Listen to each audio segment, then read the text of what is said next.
Chers élèves, bonjour. Bienvenue en classe sur l'ORTM. Aujourd'hui, nous allons voir une leçon de géographie. Laquelle leçon de géographie? L'atmosphère, définition et constitution. Alors, je voudrais vous poser cette petite question.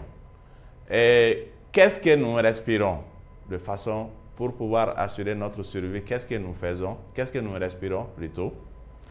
Je dirais que nous respirons ce qu'on appelle l'air. Et l'air, c'est quoi? Ce n'est que ce mélange gazé. Et ce mélange gazé constitue ce qu'on appelle l'atmosphère. Donc, l'atmosphère, définition, constitution, constitue notre leçon du jour. À la fin de cette leçon, à la fin de l'atmosphère, définition, constitution, qu'est-ce qu'on attend de vous apprenant? On attend de vous, on voudrait que vous soyez capable de définir d'abord l'atmosphère partout où vous allez vous trouver. Ensuite, de citer les principaux gaz se trouvant dans l'air atmosphérique. Donc, d'expliquer l'importance également de l'oxygène, de l'azote, du dioxyde de carbone et de l'ozone. Et enfin, d'expliquer la constitution même de l'atmosphère. Voilà les différents objectifs qu'on attend en réalité de vous à la fin de cette leçon.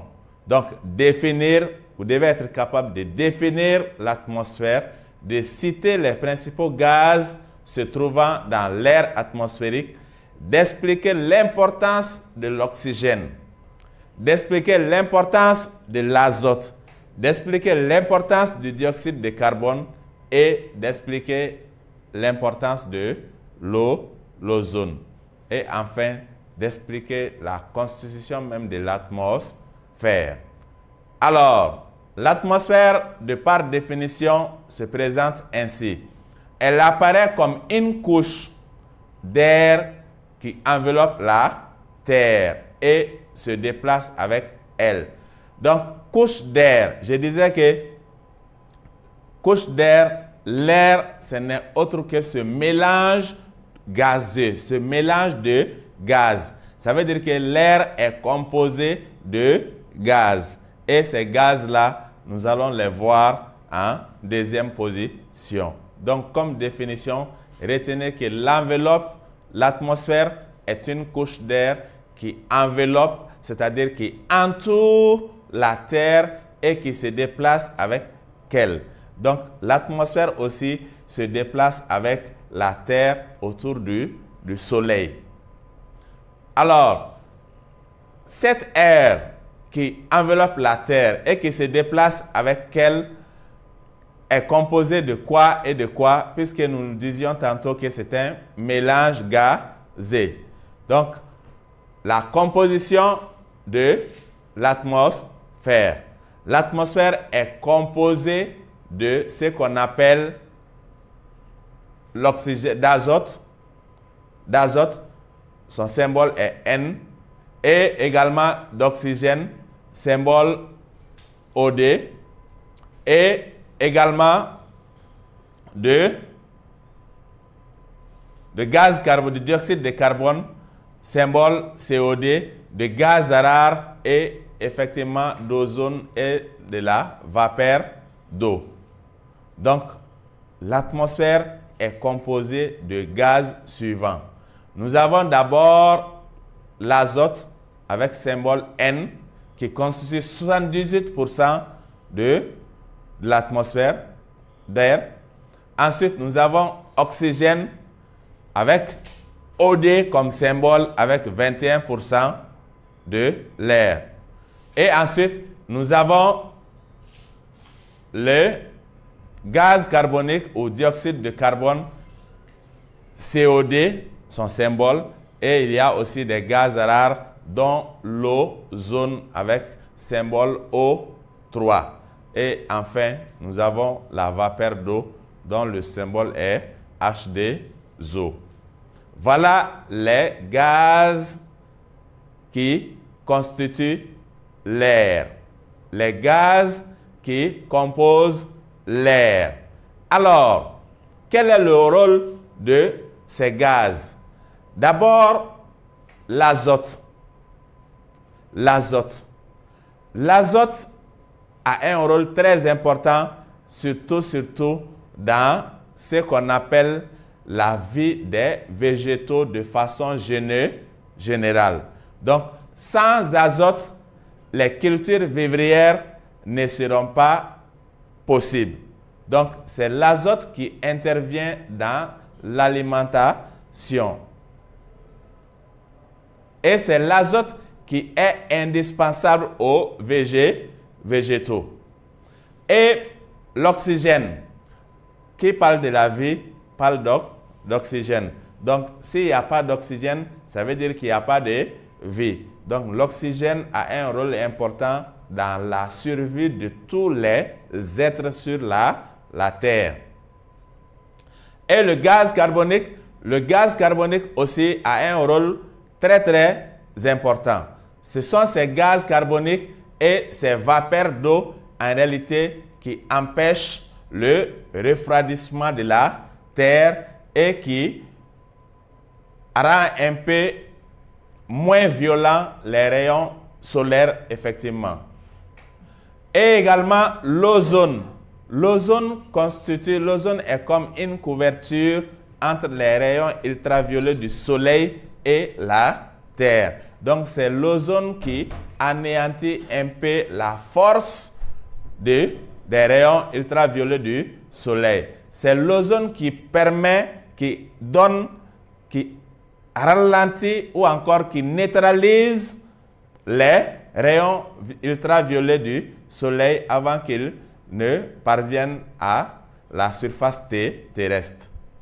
Donc, l'ozone absorbe, comme je le disais, les rayons ultraviolets du soleil qui sont d'ailleurs dangereux pour des êtres vivants. Voilà un peu la composition et le rôle des gaz qui constituent notre atmosphère. Alors, comment cette atmosphère est constituée? Donc, l'atmosphère est constituée de ce qu'on appelle 4 couches. Donc, l'atmosphère est composée de 4 couches.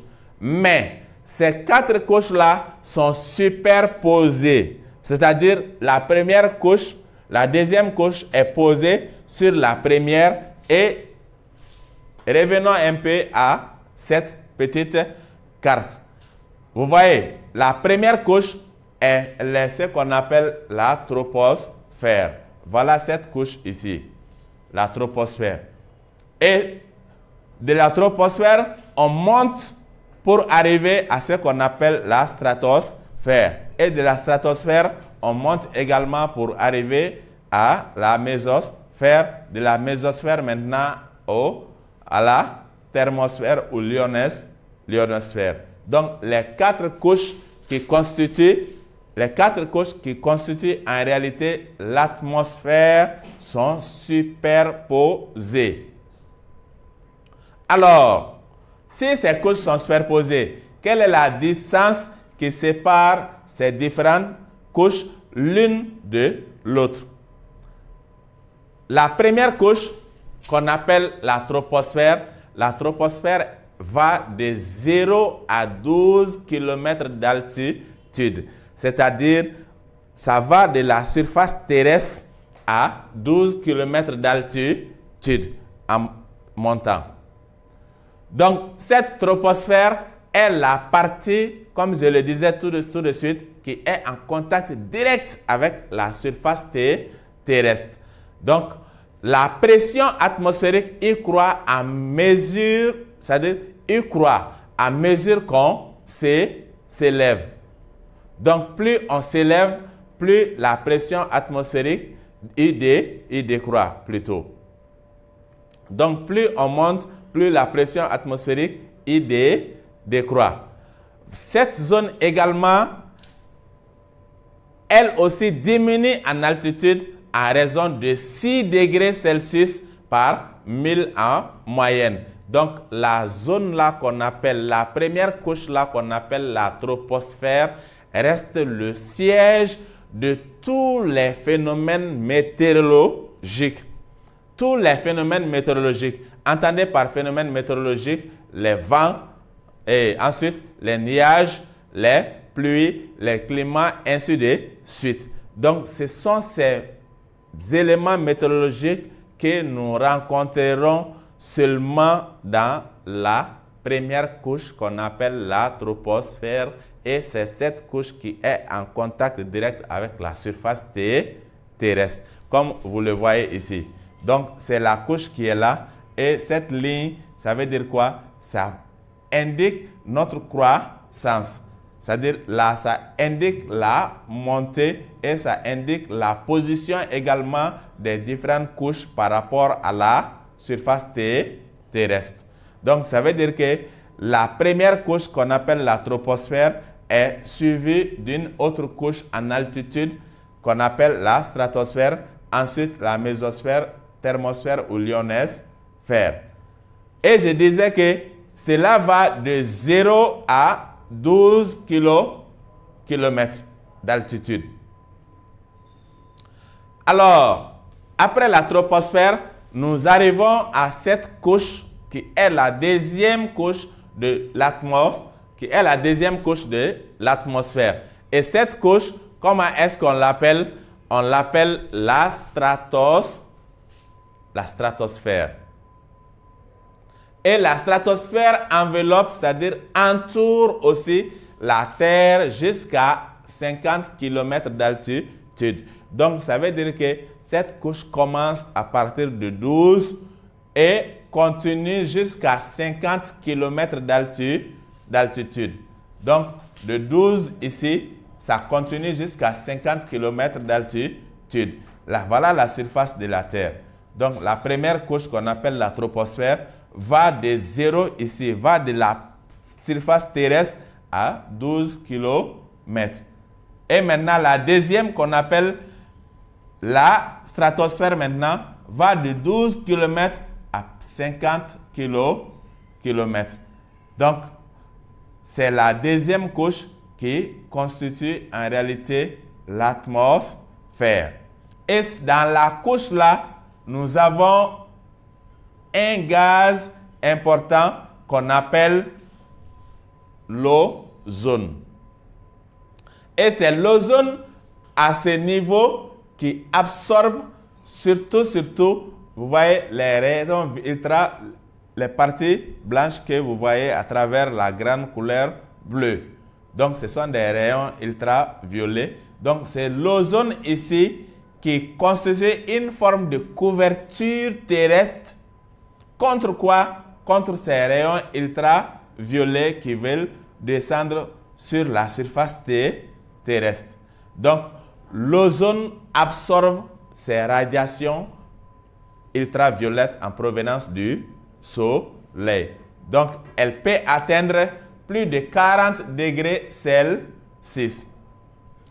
Après cette couche, nous continuons notre montée pour arriver à une autre couche qu'on appelle la mésosphère. Et la mésosphère également part de 50 km, c'est-à-dire part de la limite de la stratosphère pour arriver jusqu'à 80 km d'altitude. Donc, ces couches-là, je le disais tantôt, sont superposées l'une sur l'autre. Donc, notre troisième couche va de 50 pour arriver jusqu'à 80 km d'altitude. À ce niveau, la température diminue de nouveau et il n'y a pas de gaz absorbant. S'il n'y a pas de gaz absorbant, ça veut dire que la température va encore diminuer.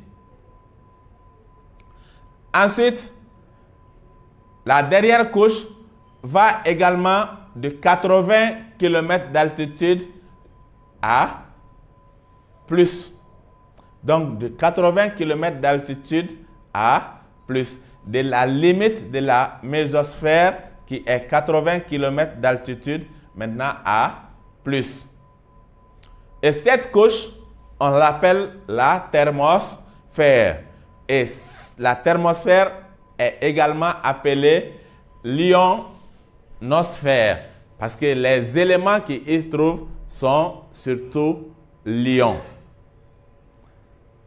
Donc, dans cette couche, la température y croît de niveau et peut atteindre plusieurs centaines de degrés.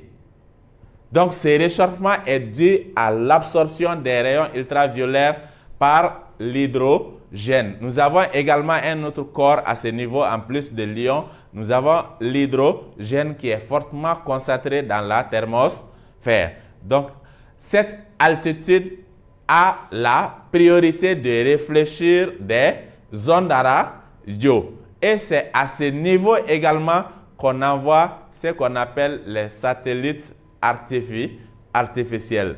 Les satellites artificiels qui nous facilitent les différentes communications, qui nous facilitent les différentes recherches scientifiques, qui nous facilitent beaucoup de choses sur la Terre. Voilà en réalité les 4 couches superposées qui constituent notre atmosphère, qui constituent cette couche d'air qui entoure la Terre. Alors, je voudrais vous laisser avec une petite question d'enquête. Je vous demanderai de mener auprès des personnes et ressources pour énumérer 3 facteurs de pollution de l'air atmosphérique. Donc, menez une enquête auprès des personnes et ressources pour énumérer 3 facteurs de pollution de l'air atmosphérique. Merci, chers élèves, et à la prochaine leçon sur l'ORTM.